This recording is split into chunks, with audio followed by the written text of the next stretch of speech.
Terima kasih Anda masih bersama kami. Bagi Anda baru saja bergabung, kami hadirkan kembali 3 berita menarik hari ini. Lagi perundungan menimpa seorang pelajar di Kabupaten Bandung. 3 orang terduga pelaku menjebloskan korban ke sumur hingga terluka.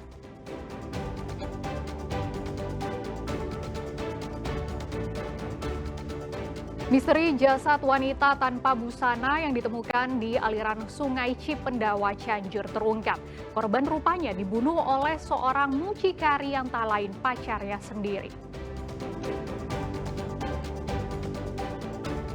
Tim khusus disiapkan Pemkot Bandung guna mencegah praktik jual beli kursi dalam SPMB tahun ini di SMP negeri yang banyak peminatnya.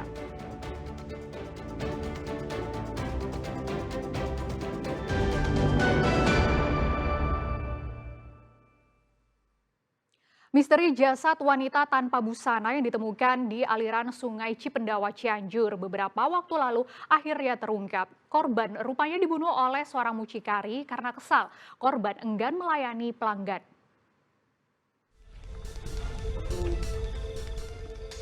Polisi menangkap Muhammad Fauzan Saiful Rohman di tempat persembunyiannya di wilayah Kota Bekasi.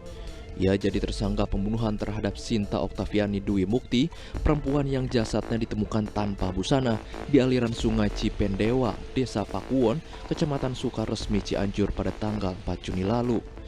Dari hasil pemeriksaan, terungkap tersangka memiliki hubungan dengan korban sebagai pasangan kekasih yang baru berjalan sekitar 2 bulan.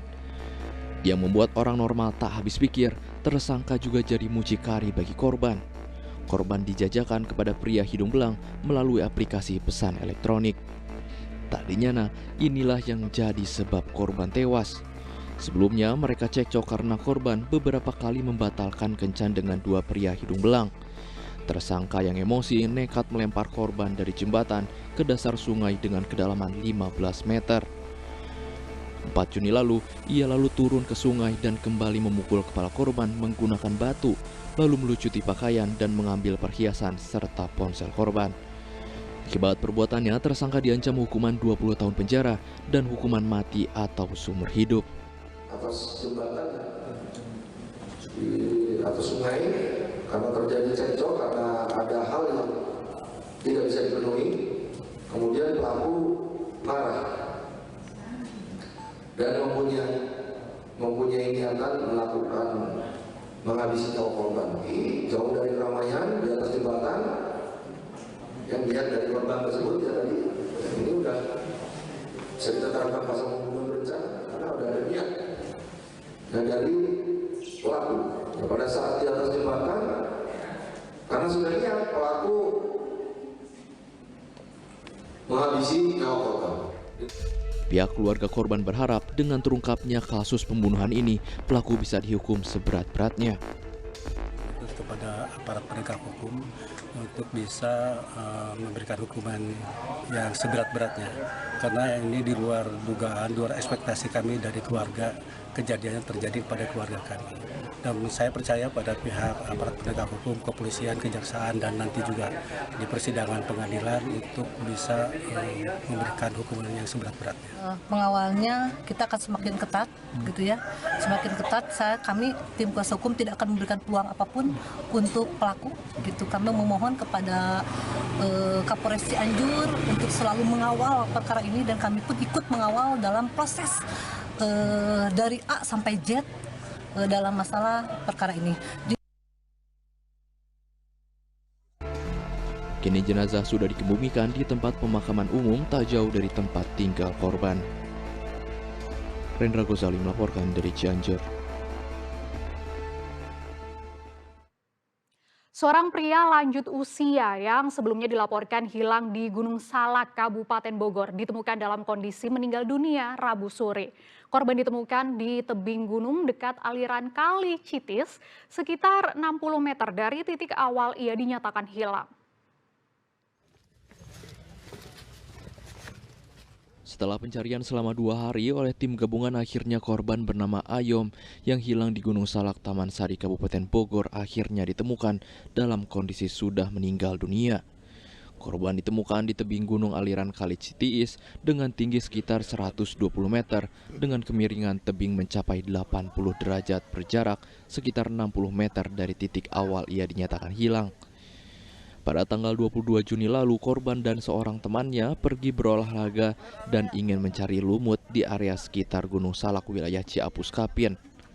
Korban menuruni lereng sedangkan teman korban tidak bisa turun lalu teman korban menunggu di atas. Setelah 1 jam tidak kunjung datang, teman korban pun memutuskan pulang meninggalkan korban. Teman korban kemudian juga ikut tersesat hingga akhirnya menemukan pipa air dan mengikutinya sampai menemukan jalan pulang. Namun korban tidak pulang sampai sore hari. Pihak keluarga dan warga kemudian melakukan pencarian hingga malam hari, namun korban tak juga ditemukan. Pencarian itu sebenarnya 1 hari setengah ya, karena di hari pertama itu pas hari Seninnya saksi itu kita andalkan saksi ya, karena korban ini berdua dan temannya itu mempermudah kita untuk pencarian, mulai menelusuri awal naiknya di mana, berpisahnya di mana. Nah di saat seharian itu karena sudah lansia juga, jadi agak lupa ingat, dan hari kedua kita menemukan ada jejak tanda-tanda dari barang milik korban. Sehingga kemarin sore kita pas sudah bisa melihat dan sudah bisa meraih ya korban tersebut, namun perlu waktu untuk evakuasinya supaya aman. Setelah ditemukan, jenazah korban dievakuasi melalui jalur darat yang memiliki rute lebih landai menuju Mapolsek Taman Sari untuk diserahkan ke pihak keluarganya dan dimakamkan. Asep Solihin melaporkan dari Kabupaten Bogor. Polresta Cirebon menangkap 28 pengedar narkoba berbagai jenis. Mirisnya, saat ini peredaran narkoba telah merambah nyaris seluruh lapisan masyarakat termasuk 2 ibu rumah tangga yang akhirnya jadi pesakitan akibat narkoba.